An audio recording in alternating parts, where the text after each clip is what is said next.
नमस्कार, मैं अंजलि मिश्रा, स्वागत है आपका हमारे चैनल में। आपको बता दें कि मुख्य निर्वाचन आयुक्त सुशील चंद्रा ने सरकार के एक बड़े फैसले के बारे में सभी को जानकारी दी है, जिसमें उन्होंने बताया है कि किस तरीके से सरकार आधार कार्ड को मतदाता सूची से जोड़ने पर नियम जल्द ही जारी कर सकती है।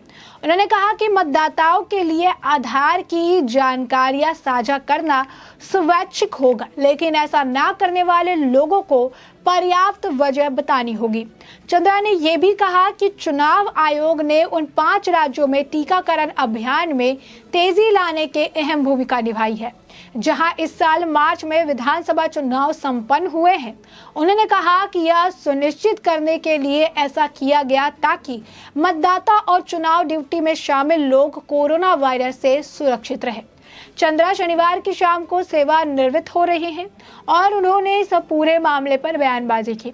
उन्होंने कहा है कि बतौर सीईसी उनके कार्यकाल में जो 2 प्रमुख चुनावी सुधार हुए, उनमें 18 साल की आयु वाले मतदाताओं को पंजीकरण कराने के लिए 1 के बजाय साल में 4 तारीख उपलब्ध कराने का प्रावधान और मतदाता सूची में नकली प्रविष्टियों पर लगाम लगाने के लिए आधार कार्ड को मतदाता सूची से जोड़ना शामिल है।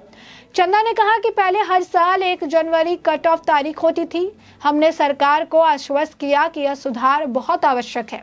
इन लोगों का जल्द से जल्द रजिस्ट्रेशन होना चाहिए क्योंकि वो 18 साल के हो गए।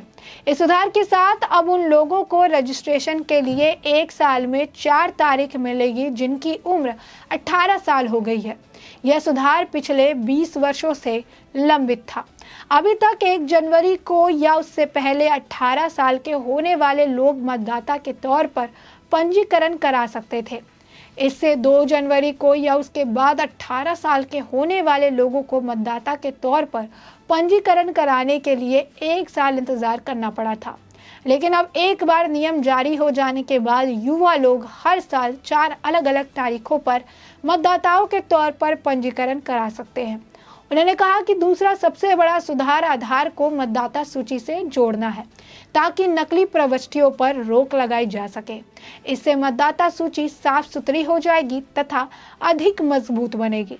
यह पूछने पर कि सरकार कब नियमों को अधिसूचित करेगी, चंदा ने कहा कि मुझे लगता है कि बहुत जल्द, क्योंकि हमने इस संबंध में पहले ही प्रस्ताव का मसौदा भेज दिया है।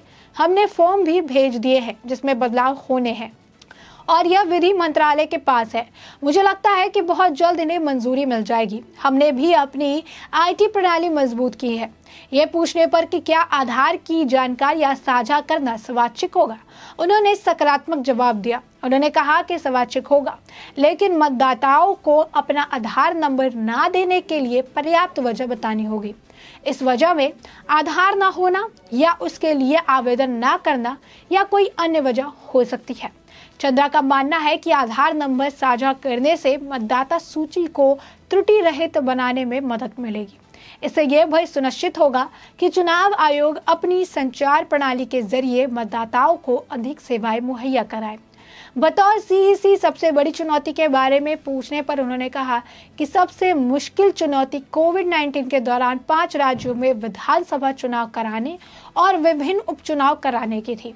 उन्होंने कहा क्योंकि जब चुनाव का समय नजदीक आ रहा था तो हमने उस वक्त कभी नहीं सोचा था कि कोविड के मामले बढ़ने लगेंगे। अचानक हमें कोरोना वायरस के नए स्वरूप ओमिक्रॉन का पता चला। हमने तैयारी करनी पड़ी क्योंकि कोई भी इस स्वरूप के बारे में ज़्यादा नहीं जानता था। इसीलिए अचानक हमें मतदान प्रक्रिया और चुनावी तंत्र को सुरक्षित बनाए रखने की तैयारी करनी पड़ी।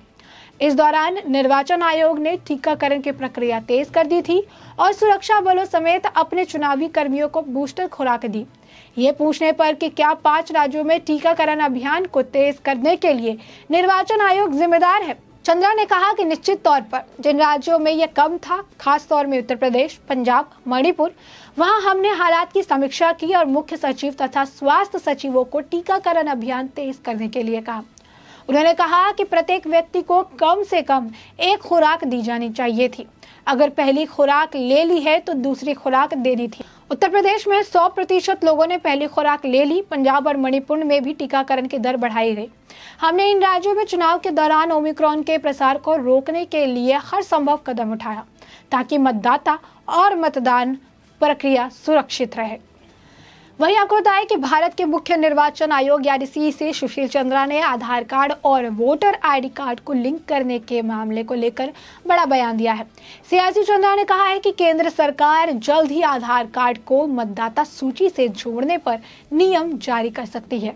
उन्होंने कहा कि मतदाताओं के लिए आधार की जानकारियां साझा करना स्वैच्छिक होगा। हालांकि ऐसा नहीं करने वाले लोगों को इसकी पर्याप्त वजह बतानी होगी। आयुक्त चंद्रा ने एक इंटरव्यू में कहा कि बतौर सीईसी उनके कार्यकाल में जो 2 प्रमुख चुनावी सुधार हुए उसमें 18 साल की आयु वाले मतदाताओं को पंजीकरण कराने के लिए 1 के बजाय साल में 4 तारीख उपलब्ध कराने का प्रावधान और मतदाता सूची में नकली प्रविष्टियों पर लगाम लगाने के लिए आधार कार्ड को मतदाता सूची से जोड़ना शामिल है।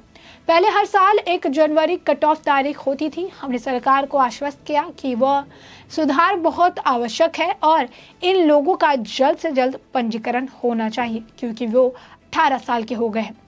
इस सुधार के साथ अब उन लोगों का पंजीकरण के लिए 1 साल में 4 तिथियां मिलेगी जिनकी उम्र 18 साल हो गई है। यह सुधार पिछले 20 वर्षों से लंबित था। अभी तक 1 जनवरी को या उससे पहले 18 साल के होने वाले लोग मतदाताओं के तौर पर पंजीकरण करा सकते थे। इससे 2 जनवरी को या उसके बाद 18 साल के होने वाले लोगों को मतदाता के तौर पर पंजीकरण कराने के लिए 1 साल इंतजार करना पड़ता था। लेकिन अब एक बार नियम जारी किए जाने के बाद लोग हर साल अलग अलग तारीखों पर मतदाताओं के तौर पर रजिस्ट्रेशन करा सकते हैं। उन्होंने ये भी कहा कि दूसरा सबसे बड़ा सुधार आधार को मतदाता सूची से जोड़ना है ताकि नकली प्रविष्टियों पर रोक लगाई जा सके। इससे मतदाता पूरी तरीके से साफ सुथरी हो जाएगी तथा अधिक मजबूत बनेगी। ये पूछने पर कि सरकार कब नियमों से अधिसूचित करेगी, चंद्रा ने कहा, मुझे लगता है बहुत जल्द, क्योंकि हमने इस संबंध में पहले ही प्रस्ताव का मसौदा भेज दिया है।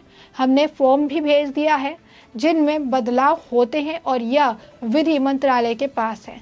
मुझे लगता है कि बहुत जल्द इन्हें मंजूरी मिल जाएगी। हमने भी अपनी आईटी प्रणाली मजबूत की है। चंद्रा का मानना है कि आधार नंबर साझा करने से मतदाता सूची को त्रुटि रहित बनाने में मदद मिलेगी। इससे यह भी तय होगा कि चुनाव आयोग अपनी संचार प्रणाली के जरिए मतदाताओं को अधिक सेवाएं मुहैया कराए। बतौर सीईसी सबसे बड़ी चुनौती के बारे में पूछने पर उन्होंने कहा कि सबसे मुश्किल चुनौती कोविड-19 के दौरान 5 राज्यों के विधानसभा चुनाव कराने और विभिन्न उपचुनाव कराने की थी। यह पूछने पर कि क्या 5 राज्यों में टीकाकरण अभियान की तेज करने के लिए निर्वाचन आयोग जिम्मेदार है, चंदा ने कहा, निश्चित तौर पर जिन राज्यों में ये कम था, खासतौर पर उत्तर प्रदेश, पंजाब और मणिपुर, वहां हमने हालात की समीक्षा की और मुख्य सचिवों तथा स्वास्थ्य साथियों के साथ टीकाकरण अभियान तेज करने के लिए कहा। उन्होंने कहा हर शख्स को कोरोना की कम से कम 1 डोज दी जानी थी। अगर पहली डोज खुराक ले ली तो दूसरी डोज देनी थी। उत्तर प्रदेश में 100% लोगों ने पहली खुराक ली थी। पंजाब और मणिपुर में भी वैक्सीन की दर बढ़ाई गई। हमने राज्यों में चुनाव के दौरान ओमिक्रॉन का प्रसारण रोकने के लिए हर संभव प्रयास किया ताकि वोटर्स और मतदान प्रक्रिया दोनों सुरक्षित रहे। तो ऐसे में आप देख सकते हैं साफ तौर पर आधार कार्ड को अब वोटर आईडी कार्ड से लिंक करने का बड़ा फैसला लिया जा रहा है। और ये भी कहा जा रहा है कि ये जो फैसला है ये कहीं ना कहीं रोहिंग्यास और बांग्लादेशियों के लिए बड़ा झटका है, जो गलत आईडी बनाते हैं, गलत आईडी का इस्तेमाल करके एक से ज़्यादा बार वोट्स वगैरह डालते हैं, वोट कास्ट करते हैं और उनके लिए कहीं तरीके से गलत तरीके से काम हो रहे थे, वोटर आई डी का काम हो रहा था, उन सभी पर रोक लगाई जाएगी। तो ये इनके लिए बड़ा झटका है। साथ ही साथ ये एक बड़ा और अहम फैसला माना जा रहा है जिससे कई सारे जो फायदे हैं वो जनता को मिलने वाला है। अब ऐसे में हमने आपको ये पूरा मामला बड़े ही विस्तार से बता दिया है और अब इस पूरे मामले पर आपकी भी जो प्रतिक्रिया हो हमें कमेंट सेक्शन में कमेंट करके जरूर बताएं।